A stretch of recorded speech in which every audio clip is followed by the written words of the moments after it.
be more of a statement than a question, but so I'm a staff member that just moved to Moscow recently, and I've heard several people say that they want to bring in new businesses, and I know one challenge I definitely faced moving here in September was trying to find housing that was affordable as well as pleasant, for lack of a better word to use.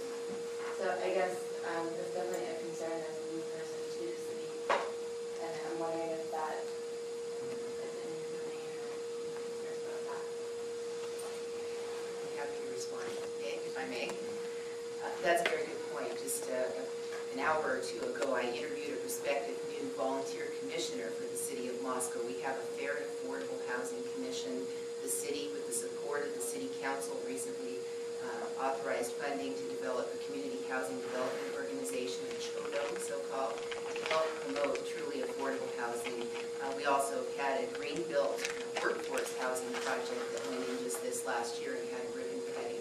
But you're right, I think broadening housing choices is really important for working families, for students who intend to stay in the area, for staff members like yourself. And we are working to do that. There's kind of a divide between what's the role of government and what's the role of private business interests, but we're trying to bridge that and recognize the needs of our community. Kind of came full face to me recently. My husband and I attended a barbecue over at Sojourners Alliance, the homeless shelter in our community, and there are families who are affected by this with job loss, and largely poverty in our community has been invisible to us. We have people who couch surf, they sleep on friends' sofas and whatnot, and we don't always recognize that. When there's a call that goes out and says, hey, the shelves in the food bank are depleted, the community rallies, we have a tremendous response. But I think as we develop this Fair and Affordable Housing Commission and volunteers, if you're interested in participating, I'd love to get your application. It's linked to the city's homepage, and we are looking for more commissioners to help us put this together in a more effective way. Thank you for the question. If I may, also to answer your question, Moscow is interesting in that it has a boom and bust cycle for student apartments. They build until somebody finally realizes there's no way we'll ever fill all of these, and then they quit. And this is all multiple developers that work in that area. And then they look around 2 or 3 years later and realize everything's tightening up, and they start building again. So it does this. On the other side, we've also got spec builders and custom builders that build the high-end homes. Those are available. Pretty much slowed down with the recession, but they're still doing it. You're in the area that gets left out. You're not a student, you're not a high-end home probably. You're looking for something truly that's affordable. And as I said, I do grant writing and have done grant writing for affordable housing.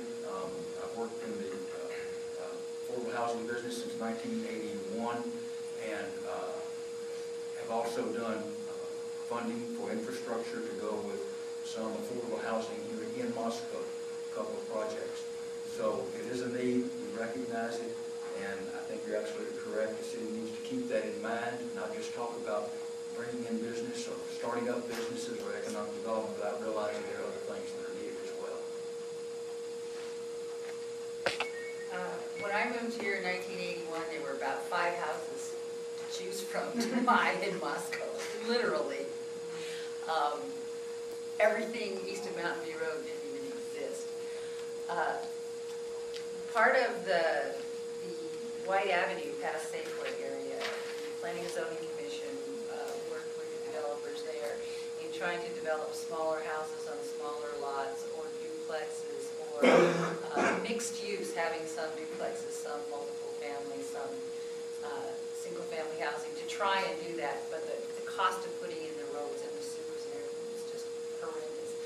Hopefully with the redoing of Legacy Crossing, there will be some more opportunities for that.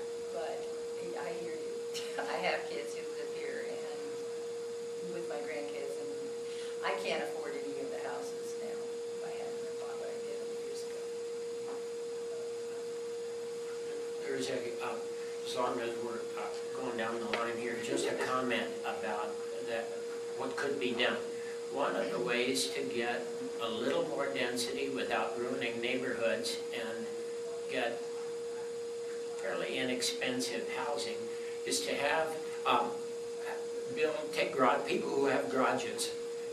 We now don't do that anymore. We don't tend to build garages, but the older homes that have garages, you can build a little apartment on top. And there's a dozen or so examples, but we don't allow it by our codes right now, and we might like to change that as we rewrite our codes in the next couple of years.